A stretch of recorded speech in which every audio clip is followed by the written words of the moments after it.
அனைவருக்கும் வணக்கம்.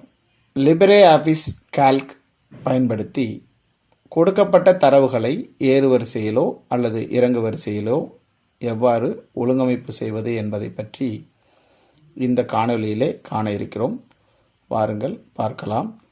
அதற்கு லிபரே ஆஃபீஸ் கால்க் ஓப்பன் செய்து அதில் மாணவருடைய விவரங்களையும் அவர்களுடைய உயரங்களையும் இங்கே பதிவு செய்து வைத்திருக்கிறோம்.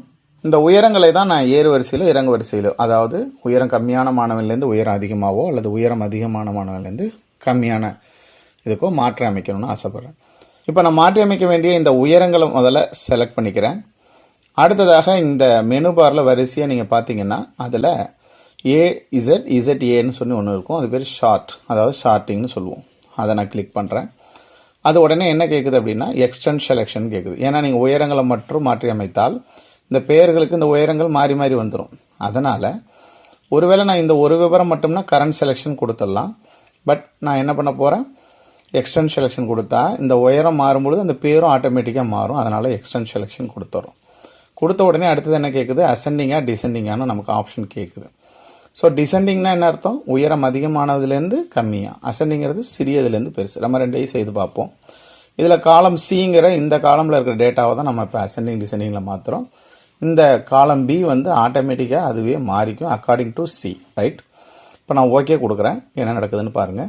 இப்போ பாருங்கள், மாணவருடைய விவரங்கள் சிறிய மதிப்பிலேருந்து பெரிய மதிப்புக்கு உயரங்கள் மாறி இருக்குது. அதுக்கு தகுந்தப்பில் அவங்களுடைய பேர் இதுக்கு முன்னாடி எப்படி இருந்ததுங்கிறத ஒரு தடவை கண்ட்ரோல் இசட் கொடுத்து பார்க்குறேன். இப்போ பாருங்கள், 162, 130, 126 அந்தந்த மாணவனுடைய பெயருக்கு பேராக இருந்தது. இப்போ நம்ம உதாரணத்துக்கு இப்போ அன்புங்கிறது 130. இப்போ கண்ட்ரோல் ஒய் கொடுத்தா ரீடு, அதை கொடுத்தோன்னே பாருங்கள் இப்போ அசெண்டிங் ஆகிருக்கிறத நீங்கள் பார்க்கலாம். ஸோ உங்களுக்கு இது புரிஞ்சிருக்கும். ஒருவேளை இதை நான் மிகப்பெரிய மதிப்பிலேருந்து சிறியதாக மாற்றணும்னா அதே ஷார்ட்டிங் போங்க, அதில் எக்ஸ்டெண்ட் செலெக்ஷன் போகிறோம்.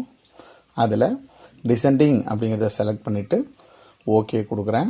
இப்போ என்ன நடக்குது பாருங்கள், மிக உயரமான இதுலேருந்து இதுக்கு மாறிடுது. அப்போ எண் மதிப்புகளுக்கு மட்டும்தான் கொடுக்க முடியுமா, பேர்களுக்கு கொடுக்க முடியாதான்னு கேட்டால் கொடுக்கலாம். அதுக்கு பாருங்கள், இப்போ இந்த நேம் உள்ளதை நான் செலக்ட் பண்ணுறேன். இதில் ஷார்ட்டிங் கொடுக்குறேன். இதுலேயும் எக்ஸ்டெண்ட் செலெக்ஷன் கொடுத்தாகணும். ஏன்னா இப்போ பேருக்கு ஏற்றாப்புல நம்பர்ஸ் மாறணும், ரைட். இப்போ இங்கே என்ன கேட்குது, அசெண்டிங் ஆர் டிசெண்டிங். இந்த இடத்துல அசெண்டிங் மீன்ஸ் ஆல்ஃபபெட்டிக்கல் ஆர்டர் அப்படின்னு அர்த்தமாயிடும். ஸோ இப்போ ஏலேருந்து வரிசையாக போதான்னு பார்க்கலாம். ஓகே கொடுக்குறேன். இப்போ பாருங்கள், ஏ அடுத்து பி, அடுத்து முதல் எழுத்தை வச்சு இதே விஷயத்த நீங்கள் டிசைனிங் கொடுத்தீங்கன்னாக்கா இசட்லேருந்து ஏக்கு மாறுறதா நம்ம பார்க்கலாம். அதனால தான் A to Z, Z to A அப்படின்னு கொடுத்துருக்கு.